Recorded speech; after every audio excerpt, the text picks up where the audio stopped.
Good morning. We have a number of upcoming classes that you guys will enjoy. We've got a 1-hour webinar coming up October 19th. That's just 5 days from now. And the webinar is, congratulations, you are the new safety coordinator. Now what? So any of you who have multiple hats in your organization, that would be a great class to attend. On October 20th, we have a virtual training that's a half-day class, Electrical Basics. On October 25th through the 27th, we have a 3-day virtual training, Trenching and Excavation. And that's been an excellent class for a number of years. It's been finally converted from an in-person class to a virtual class to accommodate the current global pandemic. On December 26th, there's a webinar, Fire. Oh wait, not another drill. One of the fire and life safety educators for the Division of State Fire Marshals will be the one presenting it. So that should be an interesting presentation. And our webinars are only an hour long. And they are also usually recorded, so you can watch them later on as a on-demand playback in the event that you're unable to attend the live event. November 4th and 5th, we have a virtual training, Electrical Safety in the Workplace. That is our NFPA 70E class. There are currently seats available in that class. I highly recommend signing up for that class sooner rather than later. We usually have that class fill up fairly quickly. November 8th, we have a virtual training. It's a safety series, module 1, Introduction to OSHA and Safety Culture Basics. I highly recommend that class because I will be teaching it. Myself, Nick Koya, and Craig will all be teaching that class. Craig is a former lineman, and he will be teaching the OSHA introduction section. And that's a great overview in a safe environment for learning about what OSHA is and what the requirements of employers are. On November 9th, we have a webinar, Lean Applied to Safety. That's a 1-hour webinar and should be very interesting. November 15th, we have a virtual training, Measuring Safety Performance. And November 22nd, we have a virtual training, that's again a half-day workshop on OSHA record keeping. So anybody who has the role of being responsible for the OSHA record keeping at your company, this is a great class to take, especially if you have never had an injury before or you've had very few injuries. This will help you make sure that you're recording those accidents correctly. And we don't want any of our employers to become experts because that means that you're having way too many injuries in the workplace. And for my safety moment this morning, OSHA has created a regional emphasis program for noise hazards in manufacturing in Region 5, which includes Ohio. Every year, thousands of workers suffer from preventable hearing loss due to high workplace noise levels. According to the National Institute for Occupational Safety and Health, NIOSH, in 2019, about 25% of all workers have been exposed to hazardous noise, with 34% of noise-exposed workers reporting not wearing hearing protection and approximately 12% of all workers having hearing difficulty. Hearing loss can impair the exchange of information, significantly impacting everyday life, causing loneliness, isolation, dependence, and frustration. In a study that tracked 639 adults for nearly 12 years, Johns Hopkins expert Franklin Lynn and his colleagues found that mild hearing loss doubled the risk of developing dementia. Moderate hearing loss tripled the risk, and people with severe hearing impairment were 5 times more likely to develop dementia. The Division of Safety and Hygiene is here to help you both virtually and in person. We can assist you anywhere you have Wi-Fi or cellular. And now I've been asked to introduce Kathleen Davenport, our BWC business consultant for the Southwest Montgomery, Ohio, serving Montgomery, Preble, Butler, and Hamilton counties, as well as many others. She is our speaker for this morning, speaking on Ohio BWC programs and grants. Kathleen has worked for BWC since 1994. During her tenure with BWC, she has worked both as an employer service specialist and a claims service specialist. This has given her experience in assisting Ohio employers with their tasks, their risk management, claims management, and safety solutions. Without further ado, Kathleen, will you take us through the day? Thanks, Susan. And thank you again for having me back. And today our topic is going to be a little bit different. We thought it was a good time to review BWC programs and grants and resources. I know, Susan, whenever some of the services of safety and hygiene, some of the valuable resources that they offer, and Steve gives you updates on a regular basis as well. But I wanted to kind of start at the beginning a little bit and talk about workers' compensation in general. Some of you may not deal with us on a regular basis. We are somewhat unique in that we are a single line insurance company. We are a state agency as well. We're monopolistic here in Ohio. We are one of four monopolistic states as far as the workers' compensation is concerned. The others are Washington, Wyoming, and North Dakota. So we by far are the largest single line workers' compensation insurance company in the nation. Besides that, there are other states that have state funds. Some have a solely private workers' compensation system. Some has a semi-private where they offer a state fund and private options. But in Ohio, along with those four other states, we're monopolistic. Although we're a state agency, we operate like an insurance company, more so than a state agency. With premiums with insurance, we collect premiums and we're solely funded out of employer premiums. So all of your companies pay premium to the state insurance fund. And with that, I call it building the pie. We get all the premiums from all the different employers, and then we have to divide up that pie and try to decide how much each company gets. As part of that, we look at your industry or your classification, your manual classification. That tells us what you do. So certainly there's some high risk industries out there, some high risk jobs. We'll talk about that because we have some grants available for a lot of those. So we look at your classification, we look at your payroll. That is a measure of exposure. You might be a company that has 60 employees, but they all might be part-time. Or you might have 60 employees that are all full-time and maybe work overtime. So payroll is the standard for workers' compensation to measure exposure. And then we'll talk about claims as well. Claims typically drive rates just like any other insurance company. So we look at your rates. So we have, when we have a claim, we look at several things. We want to make sure that it happened in the course of a rising out of employment. And we also look at jurisdiction issues to make sure that we in Ohio have jurisdiction over that claim and not in another state.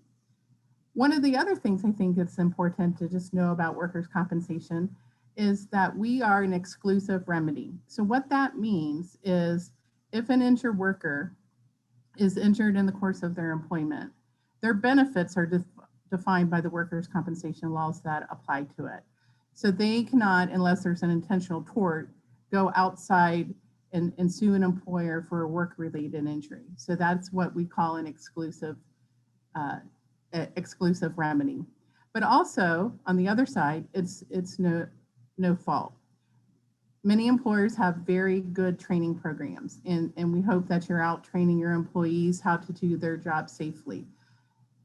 If an injured worker is injured in the course of a rising out of their employment, then it is something compensable under the workers' compensation law, regardless of the fact that you've trained them. So your training is very important because that will help prevent injuries. And we'll talk about some of that a little bit later today. But I just wanted to kind of give you basic framework of the workers' compensation system before we start talking about different opportunities and that you have as an employer to take advantage of.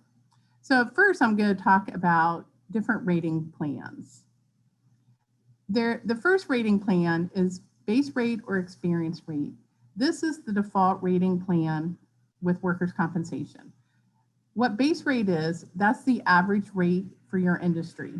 A new employer into the state will start out at base rating because they don't have a history yet. So as they develop history, they will move over to experience rating. But there are some employers that are just so small that we really can't use their claims history to determine what their future rates will be. And that's the premise of experience rating. Experience rating, we know this in other lines of insurance as well. This is when your claims impact your rating. And it goes off the principle that the past is the best predictor of the future. So that is what experience rating is. Many of you are familiar with an experience modifier or an EM or an EMR. That is the piece of the equation that we use to determine what kind of weight we put your claims history towards your ultimate premium. If you have less than expected claims than what we expect you to have, you're going to get a discount because your claims loss are less than what we expected. If your claims loss are higher than what we expected, then you're going to pay some additional premium based on how far above that expected losses you are. So this is the default rating program, the base rating and experience rating. I'll give you some information towards the end about your employer service specialist. They can help you walk through the calculation of that experience modifier. It basically is a mathematical calculation that we use, and they can walk you through your individual calculation of your experience modifier.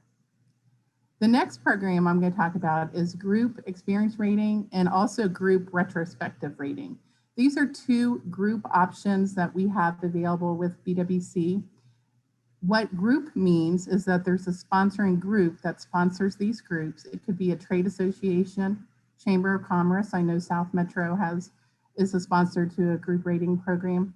And the calculation for the group experience rating is that sponsoring organization and their third party will submit to us a roster of individual employers that they put together in their group. They submit that to us. For private employers, that deadline's coming up. It's the Monday before Thanksgiving. And what we do with that group is we calculate an experience modifier for the entire group. So it pulls the smaller employers together to be able to take advantage and act as a larger employer in the calculation of the experience modifier. So that's looking at the past history of those individual employers in making that calculation. So that's what group experience rating is. Again, if you're a private employer, I know there's some publics on here as well. This is marketing for the private employers. This is when a lot of the third parties are marketing this program because they have to get to us that roster by the Monday before Thanksgiving, which I believe is November 22nd this year. The other group program is group retrospective rating. Although the word group is in there, the similarities are that the same premise that a sponsoring organization will form the groups and submit to us a roster. This roster is not due to us until the end of January, but for private employers. But the group retrospective rating operates very different than group experience rating, where the group experience rating is calculating that one experience modifier for the entire group. This group, all the individual employers pay their individual premium going into the group. We look at the group premium as a whole retrospectively 3 different times at the end of the first year, at the end of the second year, and at the end of the third year. And we look at the claims that entire group generated during that period of time. There's a development factor that goes into play as well. But the group compares the premium that we collected to the claims losses for that entire group. If the claim losses are a lot less than the premium, then that group gets a refund back, and they will get it at 3 different times, at 1 year, 2 years, and 3 years down the road. There is some risk that the claims generated during that year are higher than the premium. And in that case, then the entire group would be billed an assessment. When the group submits this roster to us, they also elect a premium cap. A lot of times that's 10%, 15%, or 20%. It can go as high as 200%, but most of the groups elect to be a little bit conservative, meaning we wouldn't bill you back more than 10%, 15%, or 25%, whatever is elected when the groups submits that roster to us. So the 2 programs, group experience rated, group retro, the words group in there, but they operate very different. One's looking at the past and one is looking at the future.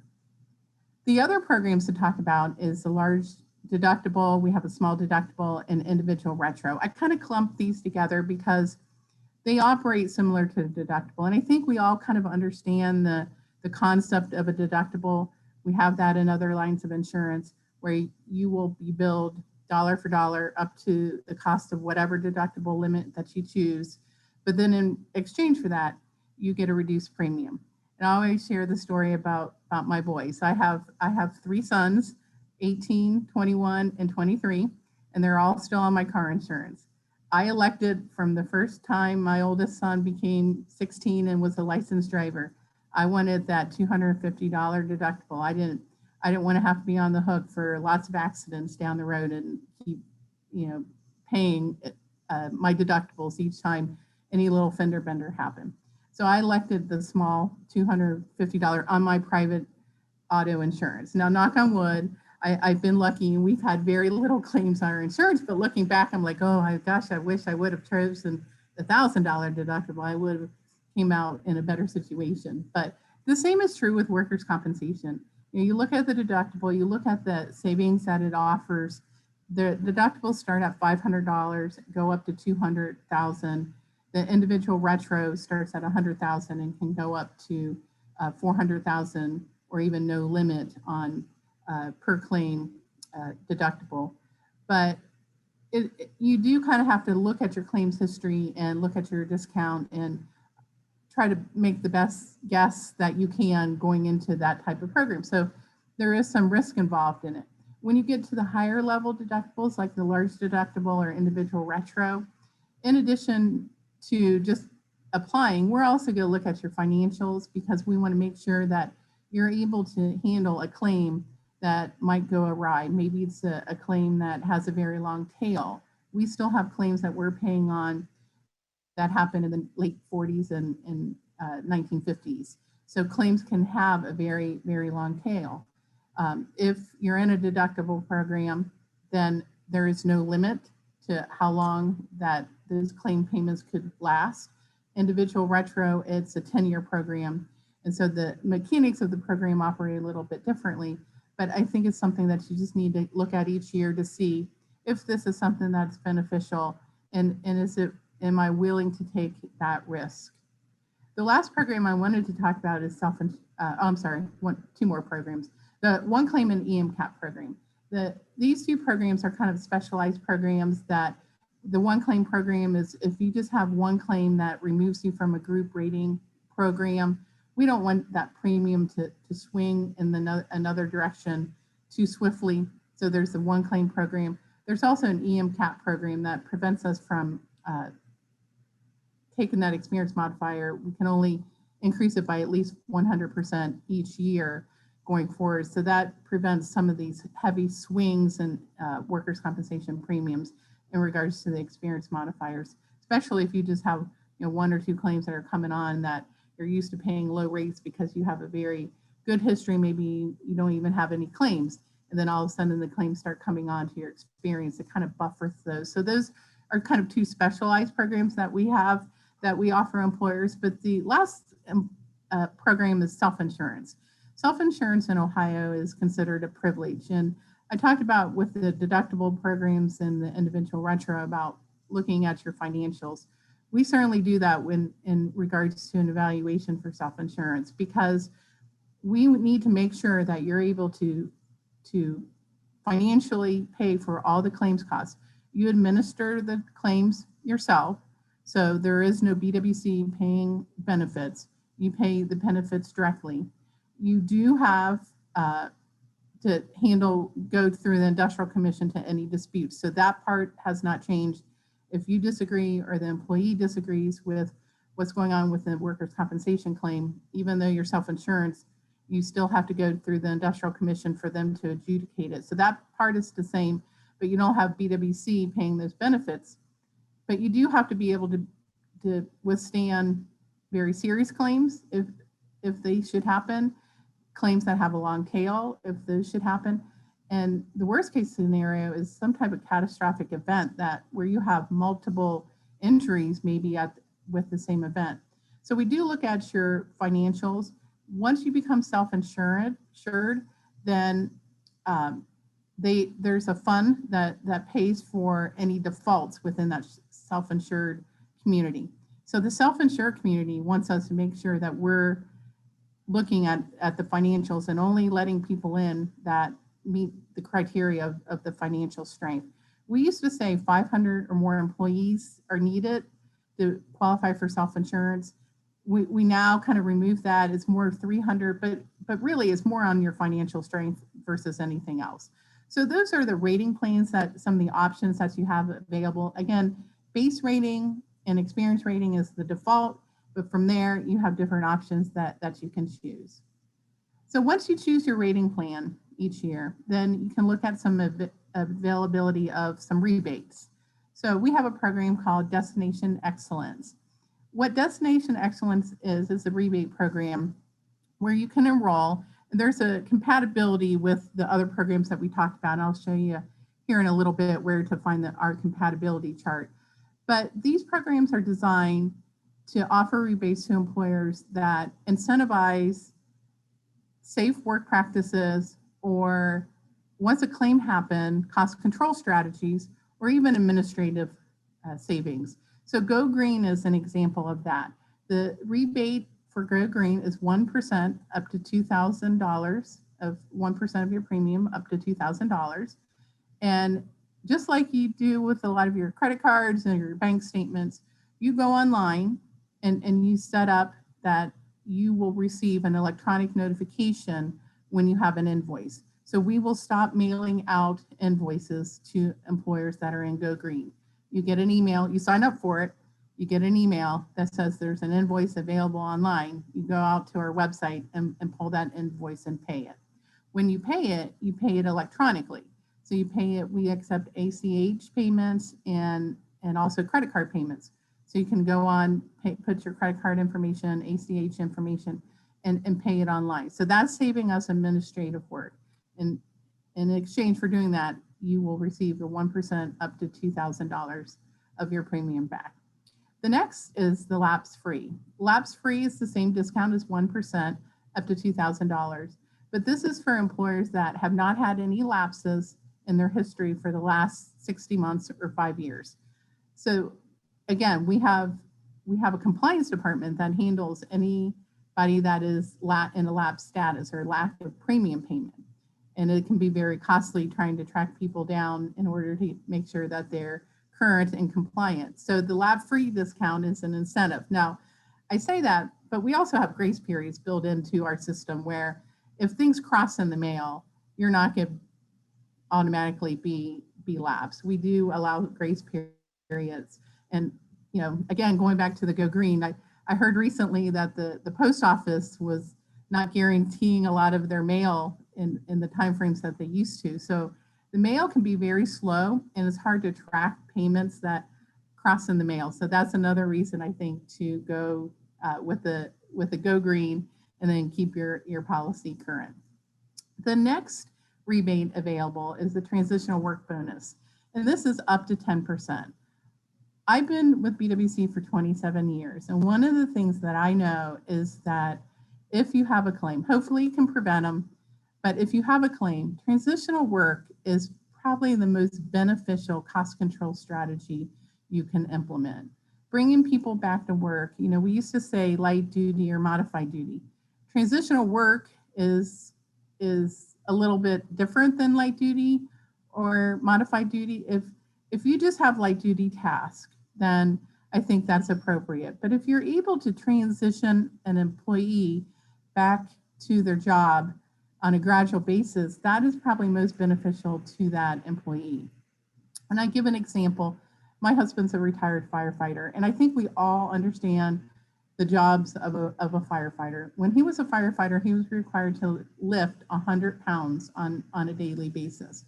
And so if anybody in the department or any department is injured, then be able to get back full duty, they have to be able to lift 100 pounds.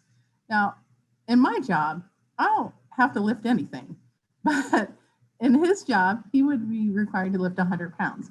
So if a firefighter had restrictions that they could lift up to 50 pounds, what's beneficial is that they're lifting up to 50 pounds. Maybe they're not at 100 yet, but you know, is there tasks that you can have? It might be You know, a lot of times fire departments would bring them in and answer phones. Well, that's good, but that's not really transitioning back to work. Are there other tasks that they can do? Can they do fire inspections? Can they do training? Can they, you know, help with equipment and things like that? So, you know, that's one thing with transitional work. It transitions the person back to work. It might be that you only have light duty tasks available if you can get them back, but that really is the biggest bang for your buck. Keeping them involved, keeping interworkers involved in your workforce is the best return on your investment, especially now. It's hard to find workers. There's worker shortages. We go through McDonald's and we have to wait in line for, you know, 20 minutes in the drive-through because they don't have enough workers. And we see it in all lines of work. So you have people that you've invested in, keeping them working is very beneficial. So the discount or the rebate says up to 10%. So how does that work? If you had 10 employees that had restrictions and you brought all 10 of them back, you would get 10%.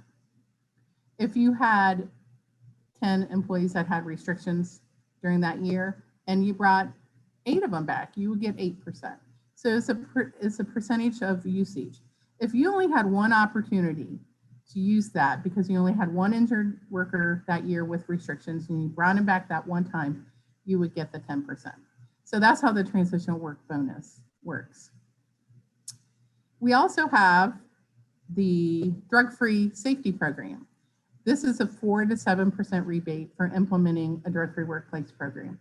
One of the things that we wanted to do in implementing a drug-free workplace program is we wanted to incentivize an employer for doing that, but we didn't want to expose them to liability. And we wanted to wave that carrot to say, hey, if you implement drug-free workplace program, you're really saving us money on preventing accidents. And if the accidents do happen, they're usually less severe. So it's a carrot to get you to implement a drug-free workplace program. But certainly, we wanted to make sure that you're protected. So the drug-free workplace program has 2 levels, a basic and an advanced. So the 4% is the basic, 7% is the advanced. All of them have you develop a written policy. So this is a very detailed policy. When we rolled out this program in '97, I would go out and talk to employers and they would have like 1 paragraph as their drug-free workplace policy. That's not enough. You need to spell out all the elements of your program: when, where, why, how you drug test. So that's the policy. You do employee education. Employees need to be educated on what your policy says, but also what the effects of drugs and alcohol are on the workforce. Supervisors need to be trained. They need to be able to recognize reasonable suspicion. They need to know how to approach somebody. They certainly need to know your policy because they need to know how to enforce it. But also, if there's resources available for that individual that needs assistance, then that supervisor is trained to do that.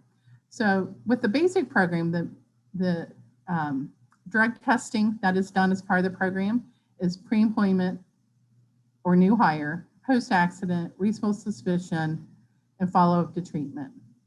With the advanced level, so the 7%, you do include random drug testing. So that's one of the main differences in the program, basic versus advanced. Some employers don't want to do random drug testing, and that's fine. You can still participate in the program in the basic level and get 4%. The other main difference is with the drug-free workplace program is that the advanced level, you're required to give them a second chance. And of course, there might be some stipulations around that. Certainly, you gotta make sure that they have a negative test before they come back to work. But you know, you do offer them a second chance for anybody who comes forward that has an issue or that knows that they have an issue, or you know, once they've had that failed drug test.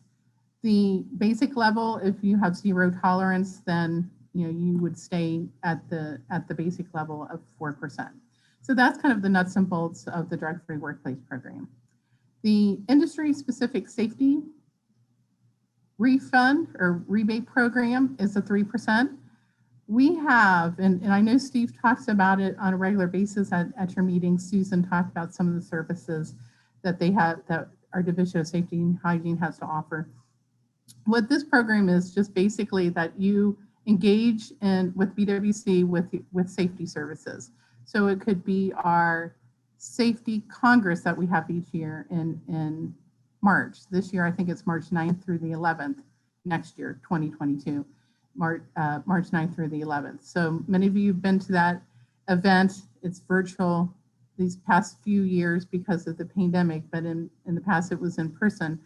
I had employers that have operations all over the country, and there's individuals that come in from all over the country to just go to our Safety Congress. It's a great event. It has a lot of educational opportunities on a wide variety of subjects, some that are very specific to an industry, some that are more general. So you can go to a Safety Congress. You can use our safety services, our safety consultations.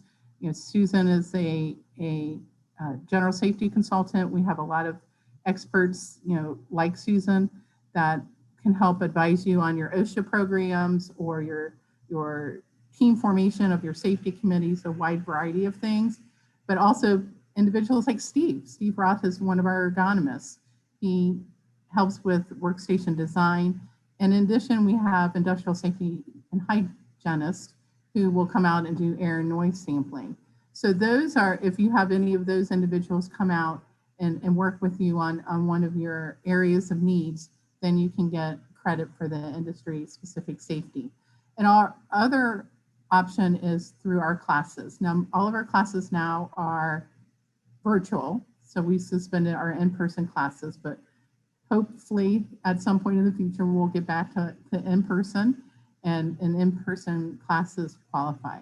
So with the industry specific safety, it depends on your size, but most employers will have to do 3 different activities to get that 3%.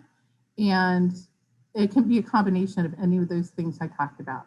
You can go to the Safety Congress and then have a consultant come out and have a training class, or you could go to 3 training classes, or you can have 3 visits from our safety staff. So those are excellent opportunities to get rebates. The policy activity rebate is 50% up to $2,000. These are for employers that are not in any of our program. This is an opportunity to get 50% of your premium back up to $2,000 to do 11 different activities. There's 33 activities to choose from, and you choose 11. Some of them are easy. It could be as simple as going to our website and making sure your demographic information is correct. One of the things I've learned in my role is a lot of people are changing jobs and trying to get the information correct. We have information as contact people on our website that person might no longer be there. So, you know, it's nice for you guys to go in and check your demographic information. So it could be something like that. It could be attending our classes. There's a list of 33 different activities. It could be bringing somebody back transitional work. So that is a program that we have available for employers not in any of our other rating plans. Now let's talk about grants. So our grants, I like the word grants because, you know, that's with kids in college, you like to hear the word grants. These are ways to get additional money to help fund certain things. Now the Firefighter Grant, we'll start with the Firefighter Grant. That is a grant up to $15,000. And what that $15,000 is a 5-to-1 matching grant. And if you have payroll greater than $500,000, you receive a 5-to-1 matching grant. If it's less than $500,000, there's no match required. This is to pay for certain equipment that have been proven to lower the risk of firefighter injuries. Diesel exhaust systems that are in firehouses, there was a lot of fumes being inhaled. The washers, the extractors that will wash their turnout gear, those aren't easy things to wash, and you have to have special washers to do it. The protective hoods that go over they're underneath their helmets to help protect some of the exteriors, and firefighter washable gloves are some of the things that are part of the Firefighter Grant. We also have a body armor grant. One of the things that we learned in working with law enforcement is that the law enforcement had outdated body armor. So we funded through the Attorney General's office, law enforcement body armor grant to update their body armor. So that is up to $40,000 available as a 3-to-1 matching grant, and is handled by the Attorney General's office. The next grant is trench safety. Trenching is one of the other areas that OSHA has been paying attention to lately. When it comes for trenching accidents, I always hate to see those because I think they're so preventable. And with the trench safety grant, it will help pay for shoring or the trench boxes, the shielding of trench, so that employers can operate and trench safely. The next grant is the developmental disabilities. What we have found was employers working with individuals with developmental disabilities, we've had higher than usual accidents. You know, they're dealing with people where they might have to help break a fall, or that might have some behavioral concerns where they're having to intervene with somebody that is having a temper tantrum, and so they're able to help de-escalate those types of situations. But also, you know, working with adults with disabilities, you know, that have some challenging in helping them with the activities of daily living. And so there's ambulatory assistance equipment that you can purchase through the developmental disabilities. And like I said, also the de-escalation training. The next grant is school safety and security grant. We hate that we talk about this now, but you know, school safety, you know, both from an employee standpoint and also a student standpoint, and security is a topic that we hear a lot about on the news. My son is a teacher. He's a second-year teacher, and he's in an urban environment, and he has had some challenges already with dealing with individuals and breaking up school fights. And so there's different equipment that can be purchased on the security side, metal detectors, cameras in hallways, swipe systems to get in out of the building, emergency poles and parking lots. So there's items on the security side that can be purchased. On the safety side, that deals with more of like slips, trips, and falls. Coating on floorings that helps prevent slips is one of the things that is paid out as part of that grant. Also, like automated bleacher systems, where we were having a lot of injuries where employees were having to pull out the bleachers that weren't automated. And there's mechanisms now that you can either replace those bleachers or convert it to an automated bleacher system. So some opportunities with the school safety and security grant. Other grants that I'll talk about, and some of these I'll talk about in a little more detail, so I'm just going to kind of graze over them. The transitional work grant I'm going to talk about here in a little more detail in a minute. The workplace wellness grant is a grant available where we help fund you to go and work with a wellness provider to implement a wellness program within your company. What this is you would work with them individually. You would set up your own program. The funding can be used to not only pay for that service, but they will help implement a health risk assessment, you know, maybe in biometric screening, but you can also use the grant to bring programs to your workforce where you might see that there's a need. A good example of this is that I worked with a city that when they went through the workplace wellness grant and worked with their vendor, they found out that they had a large number of population of their employees that didn't wear their seatbelt on a regular basis. So in the health risk assessment, there was a question about seatbelts, and you know, they found out that, you know, a large number didn't wear their seatbelts on a regular basis. So they called AAA and they came in and did a lunch and learn for them, you know, based on information that they've learned. So they're $15,000 over a 4-year period for employers to work directly with a vendor and implement a wellness program. Wellness has a lot to do with workers' compensation. We see all the time individuals that cannot have surgery right away. Maybe they have to lose weight, or maybe they have to get their diabetes under control. Certainly individuals with comorbidities, you know, they tend to have more accidents and more frequent accident. If you have somebody with diabetes, you might have a simple cut on your finger. That can turn into an amputation if you have uncontrolled diabetes. So wellness and workers' compensation are very much hand in hand. Better You, Better Ohio, we're going to talk about that here in a little more detail as well. And the last one is the substance use recovery and workplace safety. Some of these, transitional work agreement, Better You, Better Ohio, and substance use recovery, I want to spend a little more time on. So let's talk about Better You, Better Ohio. So this is a program that we have working with Active Health. Active Health is our vendor that we use to administer the program. Go to the next slide. To administer our program, what we do is we give monetary incentive to employees. So your employees can earn money to participate in this program. There's no administration from an employer standpoint. There's no cost to you. So you don't have to pay for the services of Active Health. There's no paperwork involved. It's completely confidential. So there's nothing that you as an employer would have to do except let your employees know that this program is available.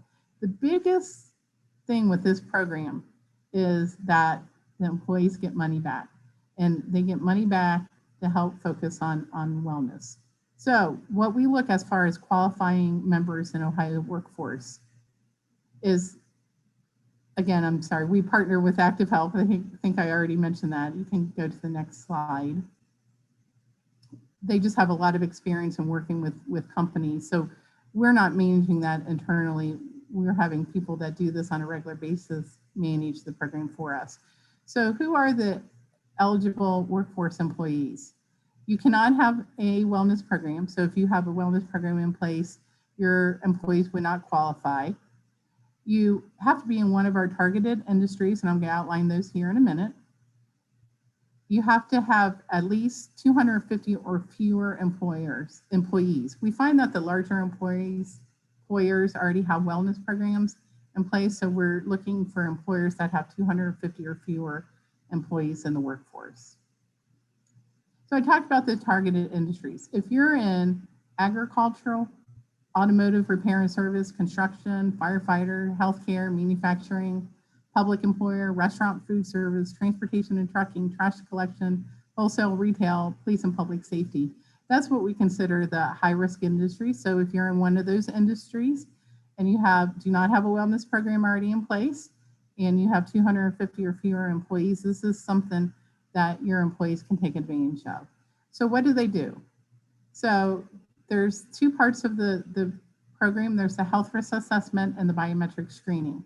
When an employee does that, health risk assessment is an online survey that they complete that's dynamic based on how they answer certain questions. Biometric screening is getting your height, weight, blood pressure taken, also your A1C, your cholesterol, other lab screenings for each individual. So to do both pieces of that, the employee will get $75. The other thing that you can take advantage of if you qualify is $50 when you use the physician form for biometric screening. I'll talk here on the next slide about the different options for biometric screening. But if you go to your doctor and have them do your biometric screening, the advantage of that is that you're having that conversation. Your employees are having that conversation with their doctors that they need to have about their health. So there's an extra incentive with that. The other part of that is if you go to your doctor, there might be a copay or there might be co-insurance. So if there are costs associated with it, the $50 kind of is meant to offset those costs. So the other incentive is for participants with comorbidities based on what they learn on the health risk assessment and biometric screening. They can complete 3 coaching calls and get another $50. If you don't have comorbidities, you can still earn $50, but you do virtual or group or phone coaching calls. So the option is a little bit different there. The way that the payment is paid is in form of a gift card. You can see there's numerous different companies that you can choose from. The employee can choose which one of these that they want. They can get a MasterCard, which is accepted in a lot of places. They can get Amazon, CVS, Lansing, so different opportunities. They get those in the forms of a gift card that they get to choose which one they want to get. The biometric screening, I talked about that. There's different options, different ways you can do that. We have a home kit that you can get where we send you out. I have a little example here of a kit where you can prick your finger, put the blood droplet on a slide, do your height, weight, waist measurements, your blood pressure, and send that in. So, Quest Diagnostic is the company that handles the biometric screening. One thing I like about the Dayton area is they are very populated in the Dayton area, so it is convenient to a lot of people, but they're not as populated in all areas of the state. So home kits can be helpful in those other parts of the state. Other options to get is the Quest Diagnostic Patient Service Center.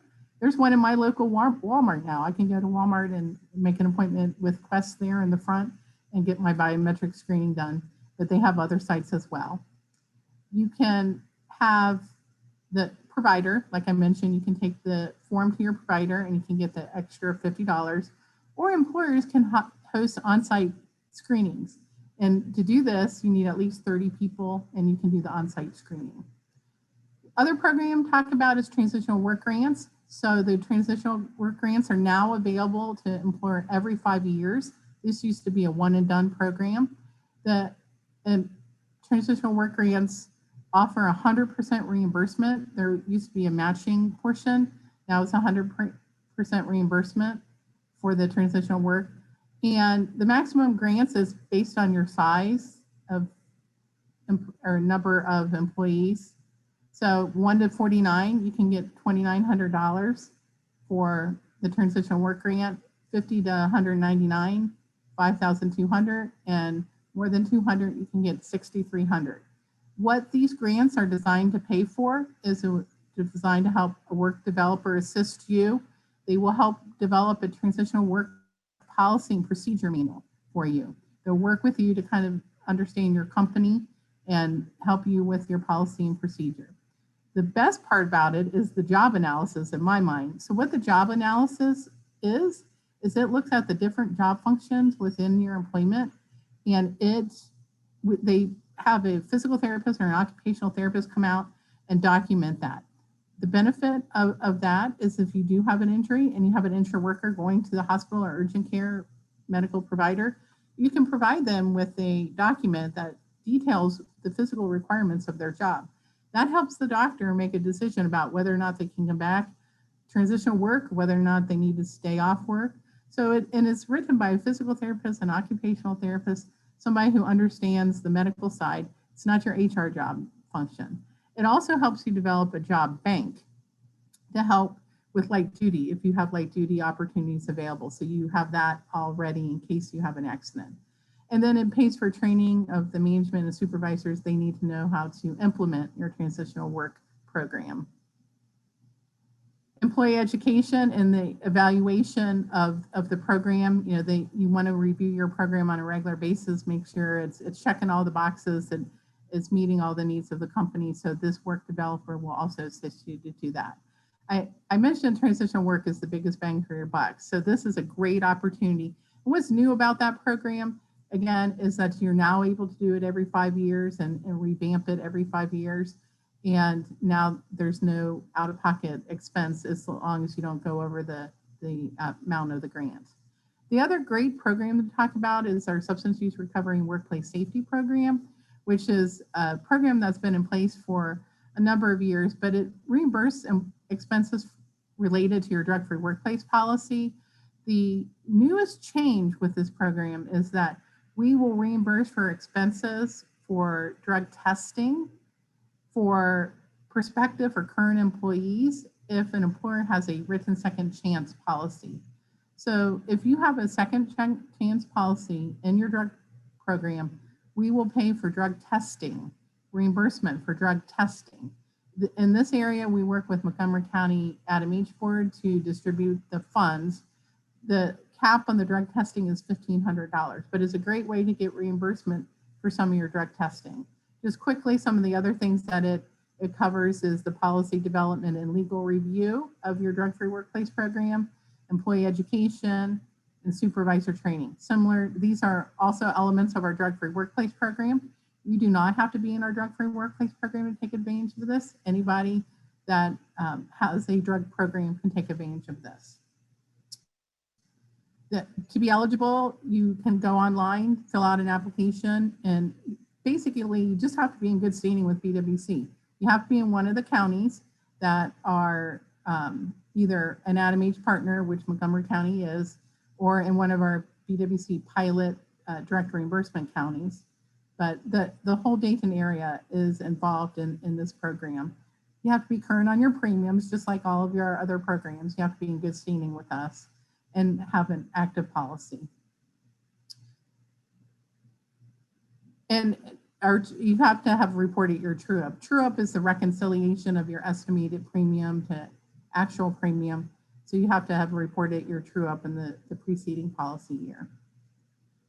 So it's a great opportunity. Here's a map. I mentioned, a lot of the local counties here are participating. Montgomery County, Greene County, Preble County are all AdamH counties. Excuse me. So if you're in one of these counties, you're eligible. Next slide. We're limited on time, but I did want to highlight again our Division of Safety and Hygiene. I talked earlier about our safety consultants, our ergonomists, and our industrial hygienists. They're all available to you. I know Steve talks about this on a regular basis. Really take advantage of the accidents that you prevent is the best cost control strategy you can ever have. But other services that they offer is the safety management assessment and enhancement. So they can look at your OSHA programs, safety team development and enhancement. Some employers have safety teams. They just need a little revamping a little bit. So they can help with that. We have online training, as I mentioned before, classroom based. Once we get back in person, we'll continue our classroom based trainings as well. We have an extensive video library, and we have a librarian that you have access to, and that if you need to research something that's specific to your industry, I encourage you to utilize that service. And as I mentioned, the Ohio Safety Congress that we have each year, again, March 10th, 9th and 10th of next year. So quickly run through these, Carl. So one of the things I did want to mention is that we are having a new effort to kind of market our Division of Safety and Hygiene and their services. So we're looking at different things in targeted industries that tend to have severe injuries. You might receive an email or a phone call from one of our safety consultants letting you know of their services. So don't be surprised if you get that email. Some of the industries that we're targeting is construction and manufacturing and public employers. So those are the industries that are focused on. But this is just a new outreach, just trying to design to get meetings scheduled with employers, then maybe be able to take more advantage of our Division of Safety and Hygiene. You can also request them as well. I mentioned earlier about a lot of our different programs and grants, and I wanted to make sure that you knew that you had an employer service specialist or a business consultant assigned to your policy. We can help you research policy information, explain a bill to you, tell you how your rates are calculated. So this is a person, if you don't already know, I really, really suggest that you get to know that person. We can give you estimates on your future premiums and programs. So all the stuff that we talked about before, your employer service specialist can help. If you go to our website, www.bwc.ohio.gov, you can find out who that person is if you sign on to your account. And it's right there underneath your demographic information. It has that person's contact information along with their phone number and email. So it's a quick way to find out who that person is. And I suggest that you contact them. Just briefly, I just got a few minutes left. I just want to talk about some free resources that I want to make sure you're available, whether or not you have access online for your company. You might be a safety consultant that doesn't have access to your company specific information. Just wanted to let you know some great resources out there, and we'll go through these pretty quickly. If you click on For Employers up at the top, and then view more resources down at the bottom, it takes you through 200 different resources that is available to you. One of them, you can create an e-account. We talked about that program compatibility, the different programs we had up front. There, you can pull up the program compatibility chart to find out which ones that you're eligible for based on what program you're in. Other things more safety related is we have lifting assistance we had a partnership with OSU to develop some lifting guidelines where you can pull in certain parameters, use this tool to help understand the lifting guidelines. Pandemic, we're all in the middle of a pandemic, so we can plan ahead. There's some resources available. BWC had a pandemic plan already in place, already formalized before the pandemic hit. So we just had to tweak it a little bit and implement it, but lots of resources, not just COVID. You know, pandemics can happen in other arenas as well, catastrophic events. So some resources available to you for that. And next slide, Carl. Different things that are industry specific that can help you, you know, in the trucking industry, pull up information regarding that.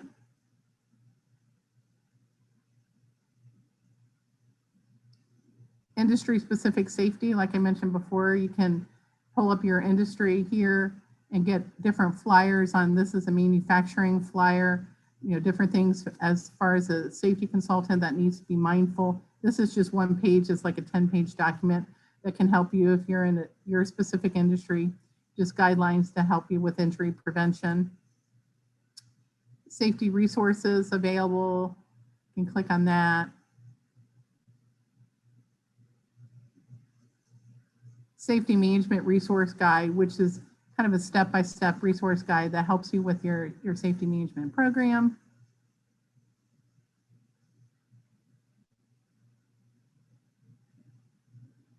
Safety talks, you can click on a number of different safety talks that we have available. This one's a lockout tagout, so it could help enhance your safety training.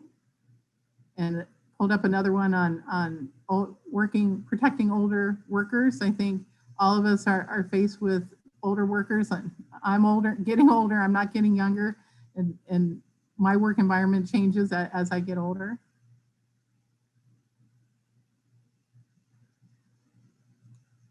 And written safety templates. So if you're developing your safety manual, need help with different aspects of it, there's some templates that you can use here. Again, you don't have to be logged in. You can just access this information. And this is a driver safety policy as an example. You know, there's many other different policies as well. With that, I think I've used all but 1 minute of my time. So I want to thank you very much for your time and attention. And I know Julia and the South Metro Chamber very much appreciate your attention today. My contact information here is at the end of the slide.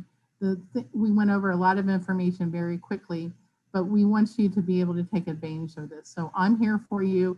If you need to contact me, want to contact me to go over some of the information that some of it I went over pretty quickly at the end, just know that we're here for you, and South Metro Chamber is here for you as well. So with that, I'm going to close the meeting. I hope everybody else has a great rest of your day.